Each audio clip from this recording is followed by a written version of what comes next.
Oh Like, my I've heard I can do most of the guys in Death Clock pretty decently, but I can do fucking Roxo like a boss. god. He's fucking rocks though. If there's any, if there was like, if one of my friends like started like a parody of Metalocalypse, and I was like, and he came up to me and was like, dude, I need voices for my Metalocalypse play, I'm sure, and I'm like, Dr. Roxo, that is me. You'll be I am Dr. Dr. Roxo, and I would show up to record my lines with a bag of cocaine just in case. It's okay. Sweet. It's okay. It's just sugar. People on cocaine think that's actually sugar, so they're like, "No, it's not. It's not harmful. It's not harmful." Yeah, yeah. It's pretty. It fuck up your system pretty badly. Just a bit.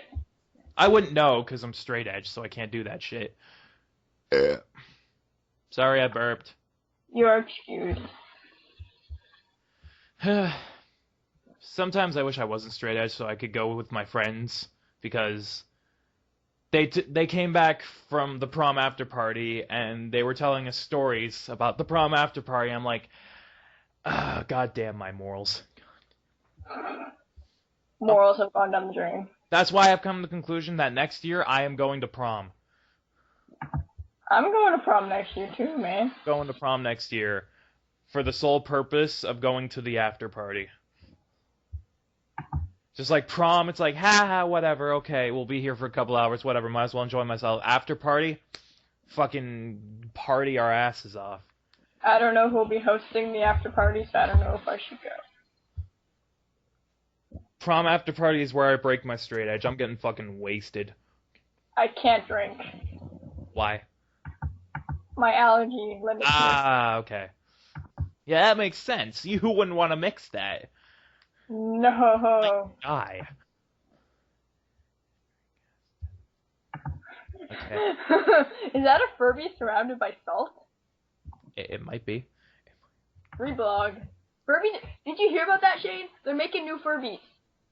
Oh, good God. Are they Yeah. gonna be as creepy as the original ones? No, they're creepier because they actually have personalities. They can change personalities from day to day, Oh, and they act more realistic. dear God. Oh, no. Oh, boy. That sounds wonderful. Because I remember when I was a kid, the Furbies were like they were like demonic. They were the coolest thing.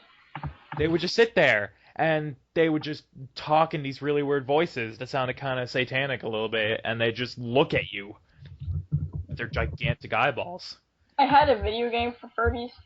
Oh, of course they did. That doesn't surprise me. On the subject of Furby, what about that My Little Pony? Okay, my sister got into My Little Pony. I've officially given up hope of humanity. Okay. Wait, Sarah is into it now?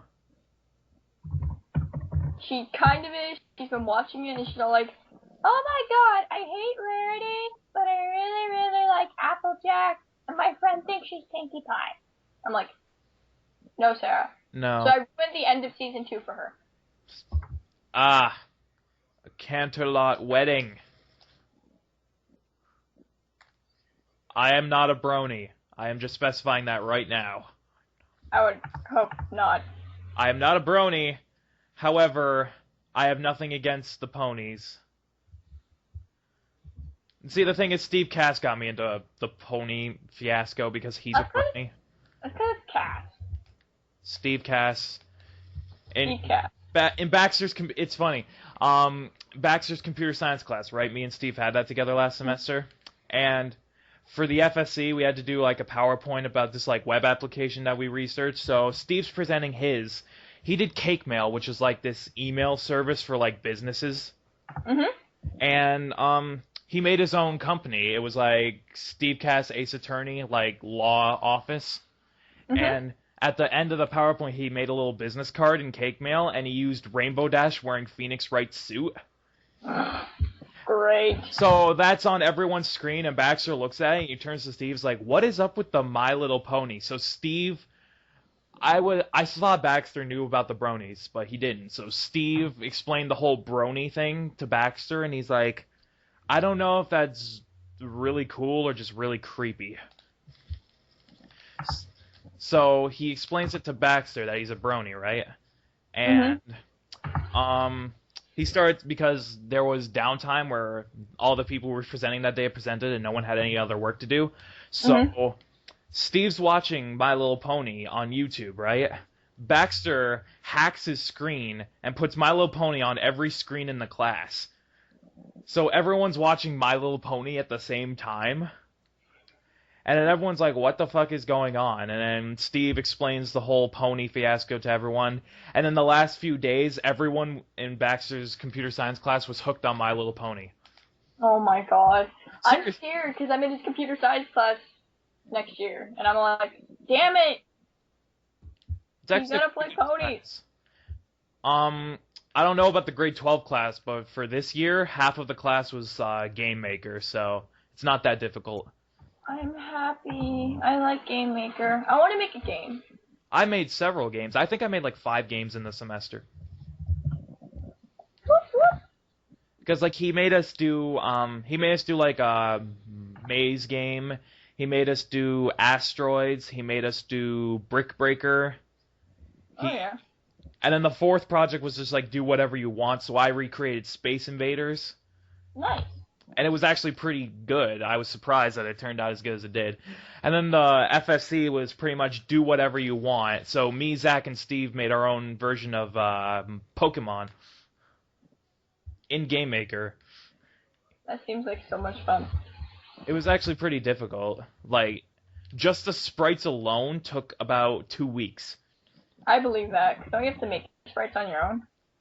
Well, see, we didn't have to make sprites on our own. So Steve found a bunch of sprites on the internet, but he's like, wait. I think he was joking, but he's like, let's think about this. Copyright infringement. And we're like, me and Zach are like, I don't think it would matter. This is just a school project. But he's like, nope, we got to follow copyright laws. We got to change the colors. So we had to change the colors for every single sprite. Great. So we have like 150 Pokemon. We have to change the colors for every single one. And then not only that, once we changed all our colors, we had to get like the back sprites too of them Oh god. during battle, and we had to change the colors for all of those. So it was so much work just for sprites. Me and Steve just worked on the sprites, and Zach did everything else because it took so much goddamn time. That's why I've been practicing writing. Yeah, but that was a fun class. I think you'll like it. Plus, it's Baxter, so I love that. everyone Yeah, loves Baxter. He's so chill. Yeah, it's kind of weird. It's kind of creepy how chill he is. He really doesn't care at all. No, the only time he gives a fuck is when there's drama going down. So, it's been 40 minutes. Has it been 40 minutes? Jesus Christ, it has been 40 minutes. 10 extra minutes because it's a pilot episode. Okay. Well, I'd say, do you have interesting stories to tell? I'm a lame as fuck person. No, I don't. Okay, I probably have a story from my childhood that could end this episode. Let me think about it.